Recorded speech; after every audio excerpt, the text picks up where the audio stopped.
He's never lost sight of the fact that the student is key to what we're doing within an educational establishment, and he's always retained his enthusiasm and vigour and passion for the subject that he's teaching and for the students' lives themselves. I keep a positive attitude because we're given such a precious gift, which is the students' careers, and they're all individual, and we've had our bite of the cherry, and we need to make it theirs. Although I enjoy my teaching and I've been sort of got a cavalier attitude to teaching, it's all done with a direct aim that they're going to get on and become the person that they're supposed to be. They're not vessels to be filled, they're fires to be lit, and that's what it's all about. He's just like a big bundle of joy, to be honest.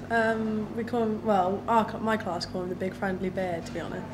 You just want to give him a big hug.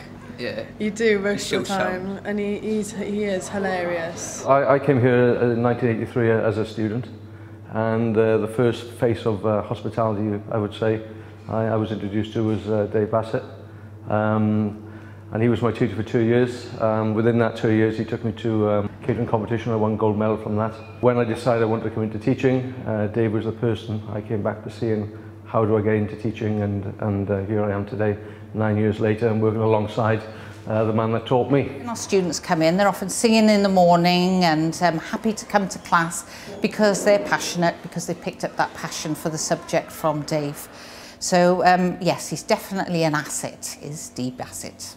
Well, Dave, nobody else deserves this better than you, and I'm glad that you've achieved something after all these years, and well done, and all the best for the future.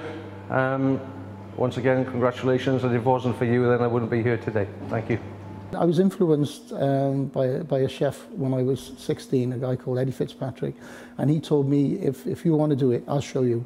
And he showed me, he never ever paid me properly, but I managed to get where I am through that one piece of encouragement, which brought me on from not a single qualification on to be able to do a PGCE. So the feeling is that, yes, I've arrived, and I'm very grateful but humbled as well for the award.